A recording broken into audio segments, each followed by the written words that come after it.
Election commission ने सुन्नी इत्तेहाद council की मखसूस नशिस्तों के मामले पर महफूज फैसला सुना दिया। इलेक्शन कमीशन ने सुन्नी इत्तेहाद काउंसिल की मखसूस नशिस्तों की दरख्वास्त मुस्तरद कर दी है। फैसले के मुताबिक सुन्नी इत्तेहाद काउंसिल असेंबलियों में मखसूस नशिस्तों की हकदार नहीं। Member Punjab election commission Babar Hasan Bharwana ने इख्तिलाफी नोट लिखा। तमाम खाली मखसूस नशिस्तें दीगर जमातों को अलॉट करने का फैसला किया गया है। इलेक्शन कमीशन ने सुन्नी इत्तेहाद काउंसिल की मखसूस नशिस्तों के मामले पर महफूज फैसला सुना दिया है।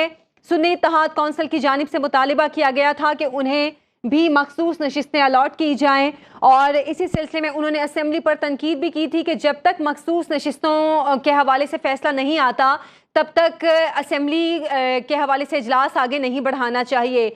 इलेक्शन कमीशन ने अब ये फैसला सुनाया है। इलेक्शन कमीशन ने सुन्नी इत्तेहाद काउंसिल की मखसूस नशिस्तों की दरख्वास्त मुस्तरद कर दी है। फैसले के मुताबिक सुन्नी इत्तेहाद काउंसिल असेंबलियों में मखसूस नशिस्तों की हकदार नहीं। उस्मान जब्बार हमारे नुमाइंदे, उनसे तफसीलात जानेंगे। उस्मान, बताएगा इस हवाले से इलेक्शन कमीशन ने क्या फैसला जारी किया है और सुन्नी इत्तेहाद काउंसिल का इस हवाले से अब क्या इस हवाले से एक्शन ले सकते हैं?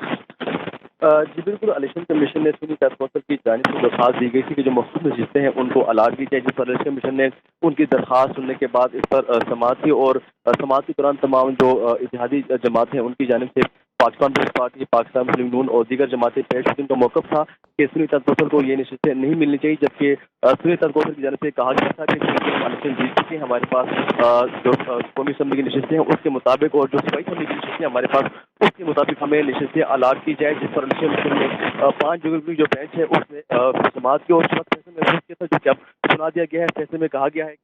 उस्मान, आप साथ ही रहेगा, आपसे मजीद भी इस हवाले से बात करेंगे। कामरान खान, ब्यूरो चीफ इस्लामाबाद भी हमारे साथ मौजूद हैं। कामरान खान, अब जबकि इलेक्शन कमीशन की जानिब से फैसला सामने आ गया है, इस हवाले से अगला आप किस तरह सियासी मंजरनामा देख रहे हैं? सुन्नी इत्तेहाद काउंसिल इस मामले में अब क्या कर सकती है? जी देखिए, जो इलेक्शन कमीशन का फैसला है उसके मुताबिक सुन्नी इत्तेहाद काउंसिल को जो नशिस्तें हैं वो नहीं दी जाएंगी और उसकी वजह ये बताई गई है कि उन्होंने जो मखसूस नशिस्तों का दिया गया शेड्यूल था उस वक्त उन्होंने जो मखसूस नशिस्तों के लिए उम्मीदवारों की फहरिस्तें जमा नहीं करवाई थी और जब एक बात ये शेड्यूल गुजर जाए तो उसके बाद फिर ये उसकी हकदार नहीं रहती। इसी बुनियाद पर इलेक्शन कमीशन ने ये सुन्नी इत्तेहाद काउंसिल की दरख्वास्त जो है वो मुस्तरद की है। दूसरी जानिब ये भी कहा जा रहा है कि ये वाली नशिस्तें जो हैं अब जाहिर है कि इनको अगर रिफ्यूज की गई हैं तो ये नशिस्तें जो हैं जो दीगर रिप्रेजेंटेटिव जमातें हैं पार्लियामेंट के अंदर उनको दे दी जाएंगी, क्योंकि अभी इलेक्शन कमीशन ने जो दीगर जमातों को मखसूस नशिस्तें अलॉट की हैं वो उनकी उसमें से जो सुन्नी इत्तेहाद काउंसिल का मुमकिना हिस्सा था उसको रख लिया था रिजर्व। वो नशिस्तें उन्होंने अभी भी रिजर्व रखी हुई थी और वो किसी को अलॉट नहीं की थी। लेकिन अब इस फैसले के बाद ये होगा कि ये जो नशिस्तें हैं जो दीगर जमातें होंगी रिप्रेजेंटेटिव पार्लियामेंट्री पार्टीज उनको अलाट की जाएंगी। इसी फैसले की बुनियाद पर जो इसके मेंबर हैं इलेक्शन कमीशन के बाबर हसन भरवाना, उन्होंने इस बात पे इख्तिलाफी नोट लिखा है। उनका ये कहना है कि ये तो ठीक है कि सुन्नी इत्तेहाद काउंसिल को नशिस्तें नहीं दी जानी, लेकिन ये नशिस्तें जो हैं ये किसी दूसरी पार्टी को भी नहीं दी जा सकती क्योंकि ये उनका कोटा नहीं है और इसके लिए अगर ऐसा करना होगा तो ये नशिस्तें उस वक्त तक खाली रहेंगी जब तक इसके लिए आइन में तरमीम न कर ली जाए और आइन का आर्टिकल 51 जिसके तहत मखसूस नशिस्तें जो हैं वो दी जाती हैं दीगर पार्टियों को, ये नशिस्तें उनको उस वक्त मिलेंगी जबकि आर्टिकल 51 में अमेंडमेंट की जाएगी। तो उनका ये कहना है, उन्होंने इस एक नुक्ते पर इख्तिलाफ किया है कि ये जो रह जाने वाली नशिस्तें हैं ये इसी तरीके से खाली रहेंगी, ये किसी दूसरी पार्टी को नहीं दी जाएंगी। लेकिन जो अक्सरियती फैसला है वो यही है कि अब सुन्नी इत्तेहाद काउंसिल को इन नशिस्तों की ये दरख्वास्त जो है मुस्तरद होने के बाद ये वाली नशिस्तें जो हैं ये दीगर जो पार्लियामेंट्री पार्टीज हैं उनमें बकदर उसमें उन प्रोपोर्शनल के साथ उनको दे दी जाएंगी, उनको अलॉट की जाएंगी। कामरान, ये मखसूस नशिस्तें हर पार्टी को कितनी अलॉट होती हैं? मतलब अगर सुन्नी इत्तेहाद काउंसिल की जानिब से इस हवाले से कहा गया था तो कितनी नशिस्तें थी जो उनको मिलनी थी और क्या वो नशिस्तें मिलने के बाद उनकी कौमी असेंबली में पोजीशन कुछ मुस्तहकम हो सकती थी? जी देखिए, कौमी असम्बली की अगर बात करें तो कौमी असम्बली में 60 नशिस्तें हैं खवातीन की और 10 नशिस्तें मखसूस हैं माइनॉरिटीज के लिए। तो उसमें से 23 नशिस्तें, मजमूई तौर पर 23 नशिस्तें ऐसी थी जो कि रोक ली गई थी और वो सुन्नी इत्तेहाद कौंसिल को अलॉट की जानी थी। और चूंकि सुन्नी इत्तेहाद कौंसिल की दरखास्त जो है वो इलेक्शन कमीशन में ज़ेर इल्तवा थी, इसलिए उन्होंने इन नशिस्तों की अलॉटमेंट नहीं की थी। यानी सुन्नी इत्तेहाद कौंसिल का जो हिस्सा था वो उन्होंने किसी और को नहीं दिया था, वो इस वक्त तक रिजर्व है। लेकिन अब इस फैसला आने के बाद ये दीगर जमातों को अलॉट कर दी जाएंगी, क्योंकि अक्सरियती फैसला यही है। इलेक्शन कमीशन के 5 मेंबरान में से 4 मेंबरान ने ये फैसला दिया है कि ये नशिस्तें सुन्नी इत्तेहाद कौंसिल को नहीं बल्कि दीगर जमातों में तकसीम की जाएंगी। और चूंकि ये अक्सरियती फैसला है तो यही प्रीवेल करेगा। और जो member Punjab election commission Babar Hasan Bharwana ने इख्तिलाफी नोट में ये कहा है कि ये नशिस्तें खाली रहनी चाहिए, किसी दूसरी पार्टी को नहीं मिलनी चाहिए उसके लिए, और उस तावक ये कि आइन में तरमीम न कर ली जाए, तो वो वाला मामला जो है वो उनका इख्तिलाफी नोट जो है चूंकि वो अक्सरियती नहीं है इसलिए उसके ऊपर अमल नहीं होगा। ठीक है उस्मान, इस हवाले से बताइएगा कि जिस तरह कामरान बता रहे हैं कि बाबर हसन भरवाना ने इख्तिलाफी नोट लिखा, उन्होंने कहा कि जब तक आइन में तरमीम नहीं होती तब तक ये नशिस्तें किसी दूसरी पार्टी को अलॉट ना की जाएं। इस हवाले से इलेक्शन कमीशन ने मजीद क्या बताया है?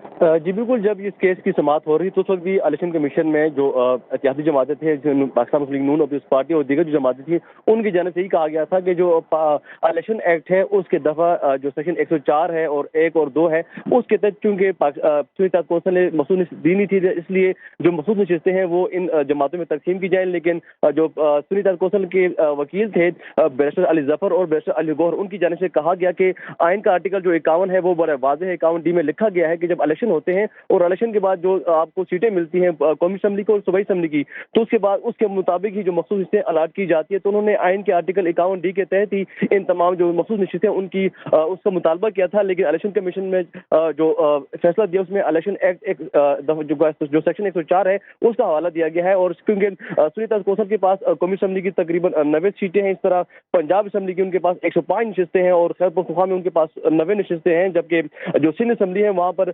सुन्नी इत्तेहाद कौंसिल के पास 9 नशिस्तें हैं। तो उन्हें सबको मिलाकर उन्होंने कहा था कि हमें इसके मुख्तलिफ सूबों और कौमी असेंबली के हमारे पास ये नशिस्तें हैं, तो उसके मुताबिक हमें मखसूस नशिस्तें अलॉट की जाएं। और उनकी जानिब से ये दिफा किया गया था कि जो मखसूस नशिस्तें हैं वो सिर्फ सुन्नी इत्तेहाद कौंसिल को ही दी जा सकती हैं, क्योंकि इससे कबल जब बाप पार्टी को कोई नशिस्तें मिली थी तो उसके बाद उनको मखसूस से अलॉट की गई थी इलेक्शन कमीशन की जानिब से। और इलेक्शन जब यहाँ पर केस की समाअत हो रही थी तो उस वक्त भी जो बैरिस्टर अली जफर थे उन्होंने उसका हवाला दिया था और जो आइन का आर्टिकल 51 डी है इसी का ही हवाला दिया था। और जो आज हमने कमीशन के फैसले में देखा कि जो पंजाब के मेंबर हैं भरवाना साहब, उनकी जानिब से ये कहा गया कि जो इख्तिलाफी नोट लिखा गया उसमें उसने यही हवाला दिया है कि जो आइन का आर्टिकल 51 है और जो 106 है उसमें जब तक तरमीम नहीं की जाएगी तो ये नशिस्तें किसी और जमात को नहीं दी जा सकती। लेकिन उस्मान, आप साथ ही रहिएगा, मजीद भी इस हवाले से आपसे बात करेंगे। सीनियर तज्जियाकार हबीब अकरम साहब ने भी हमें ज्वाइन किया है। हबीब साहब, एक तो आप इस फैसले को कैसे देख रहे हैं और सुन्नी इत्तेहाद कौंसिल अब अपील के लिए कहाँ जा सकती है?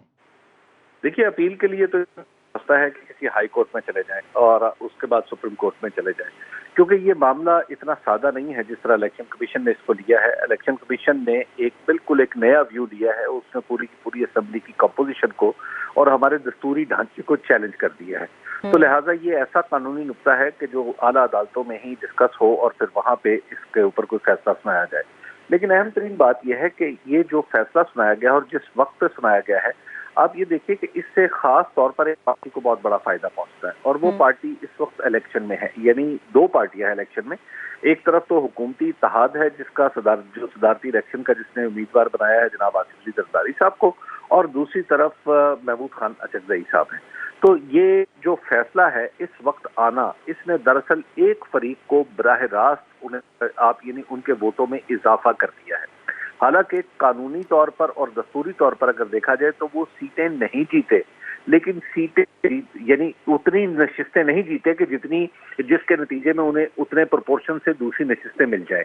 लेकिन अब आप देख लीजिए कि इस फैसले से पाकिस्तान के इस इलेक्शन के अंदर भी आप धांधली का इल्जाम लगाने में अगर कोई लगाता है तो वो हक बजाने में होगा, क्योंकि इस फैसले के बाद सदर आसिफ अली जरदारी को बहुत सारे वोट मिल जाएंगे जो उससे पहले उनके पास नहीं थे। और अगर ये फैसला अदरवाइज होता तो दूसरी तरफ ये नहीं अगर होता सुन्नी इत्तेहाद कौंसिल को मिल जाते तो वो वोट इनके खिलाफ पड़ने थे। तो ये जो मामला है मेरा ख्याल है कि ये आला अदालतों में जब जाएगा तो इसके ऊपर जब डिबेट होगी अदालतों के सामने होगी तो उस सूरत में मुझे लगता है कि शायद ये फैसला खड़ा ना हो सके, अदालत इसको अपहोल्ड ना करें। अच्छा हबीब साहब, ये बताइएगा, आप क्या समझते हैं कि कहीं डिसीजन मेकिंग में कुछ गलती हुई है पाकिस्तान तहरीक इंसाफ से, कि जो उनके बैक्ड उम्मीदवार जो कि कामयाब हुए थे वो सुन्नी इत्तेहाद काउंसिल का उन्होंने इंतखाब किया, फिर उनको ये भी नहीं पता था कि उनके सरबराह की जानिब से एक लेटर भी लिखा गया था कि हमें ये मखसूस नशिस्तें तो चाहिए ही नहीं। जहां तक लेटर की बात है तो वो उस खत में इसका कोई जिक्र नहीं था कि हमें मखसूस नशिस्तें नहीं चाहिए। वो एक अलग सेक्शन है जिसके तहत हर पार्टी के लिए जरूरी है कि जो जनरल सीटें हैं उस पर मखसूस तादाद में कम से कम 5% वो हर असेंबली में टिकट जो है वो खवातीन को दे। वो उस हवाले से था, इस हवाले से नहीं था कि मखसूस नशिस्तें उन्हें नहीं चाहिए। अब इस इलेक्शन का ये जो फैसला है इसका असर आप देखेंगे कि असर पड़ेगा आपके सेनेट के इलेक्शन में भी। यानी मजमूई तौर पर जितनी नशिस्तें हैं पंजाब में आप देख लीजिए, कि आप खैबर पख्तूनख्वा में देख लीजिए, तो इनकी तो कम से कम 2 या 3 नशिस्तें कम हो जाएंगी सेनेट के अंदर से। तो ये एक कॉम्प्लेक्स इशू है जिसके ऊपर मामला जो है इन्होंने एक प्रोसीजरल इशू को बना के, कि जनाब प्रोसीजरल चीज है कि आपने चूंकि पहले कागज नहीं जमा कराए, चूंकि आपने पहले ऐसा नहीं किया, तो लिहाजा इस वजह से अब आपको ये नशिस्तें नहीं दी जा सकती। मुझे लगता है कि ये शायद ये जो प्रोसीजरल मामला है, क्योंकि अदालतों के इस हवाले से कई फैसले मौजूद हैं जो कहते हैं कि आपने कानून का सब्सटेंस देखना है, प्रोसीजर नहीं देखना। सही है। हबीब अकरम साहब, शुक्रिया आपका, हमारे साथ मौजूद थे सीनियर तज्जियाकार हबीब अकरम साहब, ब्यूरो चीफ इस्लामाबाद कामरान खान, और हमारे नुमाइंदे उस्मान जब्बार, आप तीनों का शुक्रिया।